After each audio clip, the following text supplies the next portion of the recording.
Hey, welcome back to the big picture of the Bible. In our last program, we saw how Assyria came down and destroyed Israel and took them into captivity. And today, they're coming after Judah, but Isaiah and Hezekiah are at the temple praying. They're going to be protected, and they're going to win this war. This is big.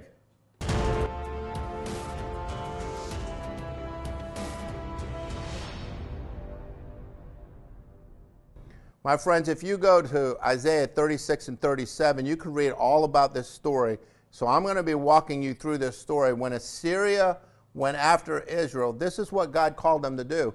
But he did not call them to go after Judah and Jerusalem. And so as we read this story, you're going to see the clash of two worldviews. These two worldviews are right now on the earth.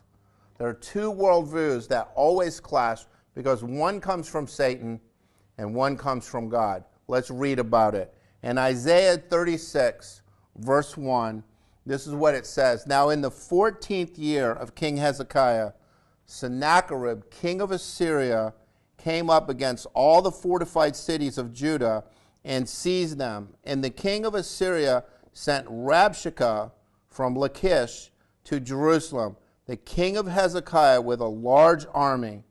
And he stood by the conduit of the upper pole on the highway of the fuller's field.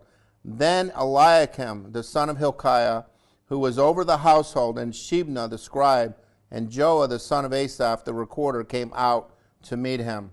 And so this is what happened. As Assyria came down into Israel and destroyed Israel, which would be north of Jerusalem, they did an end around. They went around and came up and started hitting these cities. And Lachish is a military city. It was key for them. If they destroy this military city, then they've got a chance to take all of the land, and Jerusalem would be in their hands. And so here the king of Assyria is fighting down in Lachish, and he sends this representative up to Jerusalem to let them know, we're coming, we're going to destroy you. And so as Assyria comes to destroy, this is going to set the whole city in a turmoil. They're going to be like, uh-oh, what's going on? And so here the representatives from the king Hezekiah are up on the wall looking down on Rabshakeh. And his worldview is way different than their worldview. The way he looks at life and the way they look at life, the Jews look at life, are two totally different things.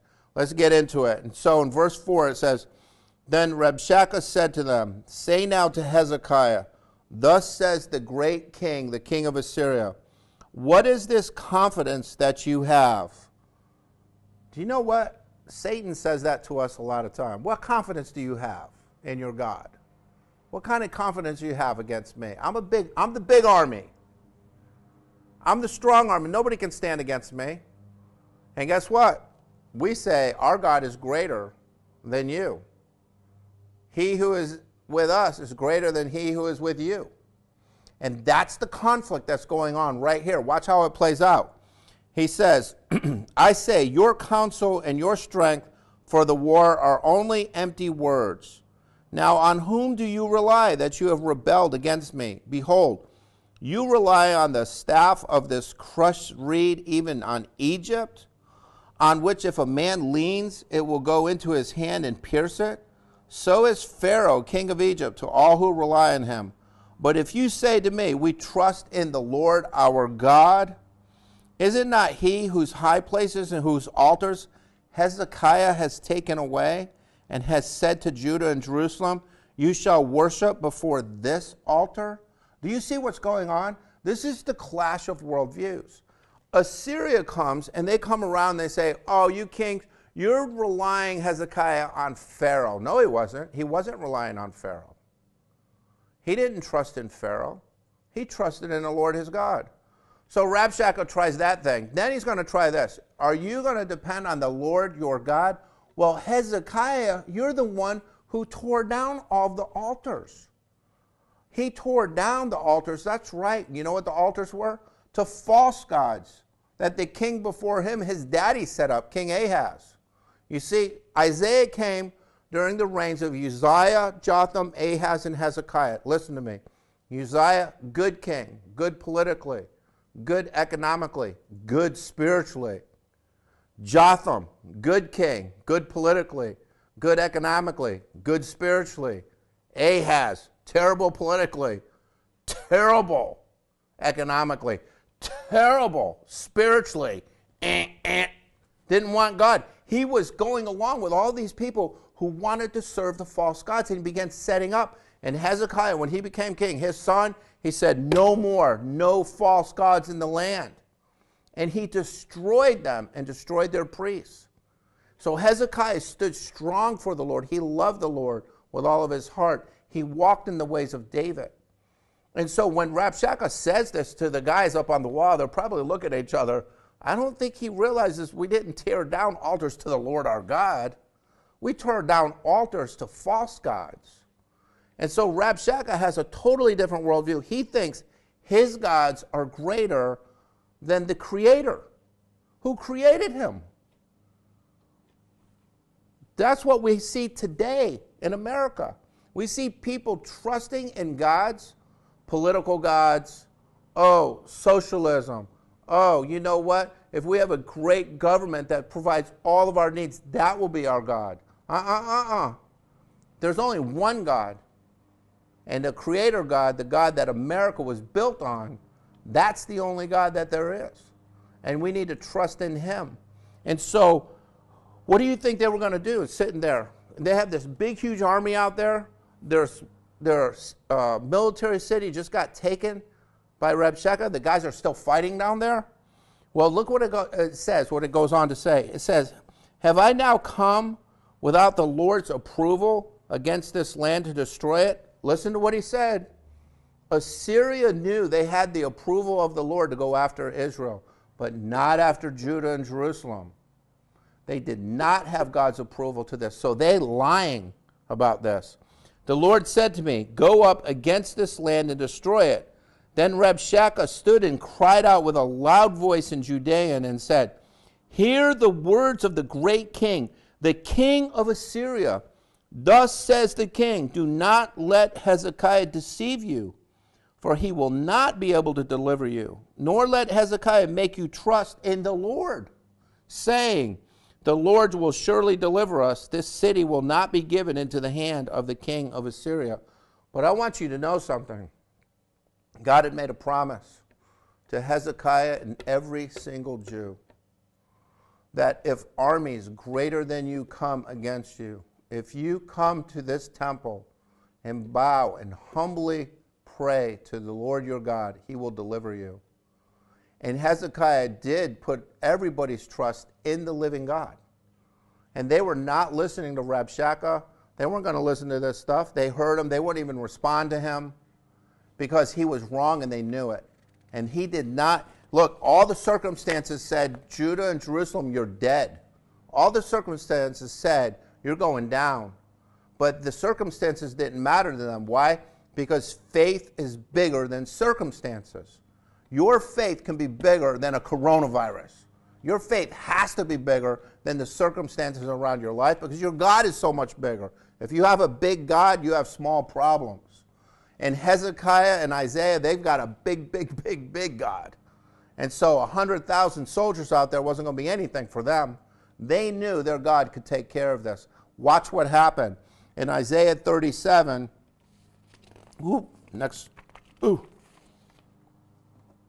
this is what it says. Hezekiah, chapter 37, verse 1 and 2 and verse 6. When King Hezekiah heard it, he tore his clothes. He covered himself with sackcloth. He entered the house of the Lord. Then he sent Eliakim, who was over the household, and Shebna the scribe, and the elders of the priests. They covered with sackcloth to Isaiah the prophet, the son of Amos. Isaiah said to them, thus you shall say to your master, thus says the Lord, do not be afraid because of the words that you've heard, with which the servants of the king of Assyria have blasphemed me. Look at the two worldviews. Here Rabshakeh comes. He's very confident. Nobody can stand before him. He stands in the name of his gods. He tells Hezekiah, don't trust in the Lord your God. He's not going to be able to deliver you. And that was blasphemous. And Isaiah the prophet, Hezekiah, he doesn't run to get counseling here. oh, go get a military, help me, get a military, help me. No, no, no. He runs to the temple, bows before the Lord his God, and prays. Go get Isaiah. And Isaiah has a message for him. Hezekiah, trust me. The Lord your God will deliver you. You know what? You can be delivered. If you put your hope and your trust in the living God, he will deliver you. That's what he does. And so in Isaiah 37, verse 10, God says this, thus you shall say to Hezekiah, king of Judah, do not let your God in whom you trust deceive you, saying Jerusalem will not be given into the hand of the king of Assyria. So this was Rabshakeh again saying, don't think you're going to be delivered. So here's the worldview that says, hey, Christians, you're not going to be delivered from this coronavirus. Hey, Christians, you're not going to be delivered from governments that tell you you're not allowed to meet, you're not allowed to pray, you're not allowed to sing, you're not allowed to worship the Lord. Don't think we're going to be delivered because our God is greater than their God. And Hezekiah, we got to be strong like Hezekiah. He's going to stand very strong. Verse 14, then Hezekiah took the letter that was written to him from the king of Assyria. He took this letter from the hand of his messengers and he read it. And he went up to the house of the Lord and he spread it out before the Lord God. So the king of Assyria wrote him a letter basically saying, give up, get it done, I'm going to destroy you, so give up. And he took the letter and he laid it out before the Lord his God. Have you ever laid out something before the Lord your God? God, look at this, what they're doing. You need to do that today, friends. We live in a time in America, we're being tested big time. Our economy is falling apart. We've got to stand up and lay this before the Lord our God and say, do you see what they're saying about us, Lord? Do you see what they're saying about you? Will you not move on our behalf? And Lord our God will. Watch what he does. It says, Hezekiah prayed to the Lord, saying, O Lord of hosts, the God of Israel, who is enthroned above the cherubim, you are the God alone. Of all the kingdoms of the earth, you have made the heaven and the earth. Incline your ear, O Lord, and hear. Open your eyes, O Lord, and see. And listen to all the words of Sennacherib, who sent them to reproach the living God. And so many today are rising up, reproaching the living God. Governors of states are reproaching the living God. Health commissioners are reproaching the living God. People are reproaching the living God all over our nation. And we lay this letter before you, O Lord our God, and we ask you to stand up for your people because you promised you would, because you love us. And then I love what God did. Look at this. It says in Isaiah 37:36, then the angel of the Lord went out and struck 185,000 in the camp of the Assyrians. They were camped all around Jerusalem, 185,000 of them, dead. One angel against all of them. I'm telling you what, it's not even a contest. I mean, if this were a basketball game, I mean, it was over in 1 second. I mean, it's like, boom! And he won. That one angel can beat 185,000 Assyrians and kill them all. And so they arose early in the morning. Behold, they came out of the temple praying, and they looked, and they were all dead. Now, what sin did Assyria commit? They committed a sin that is common among nations. God calls a nation to do something, they begin to do it, and then they go beyond what God told them to do.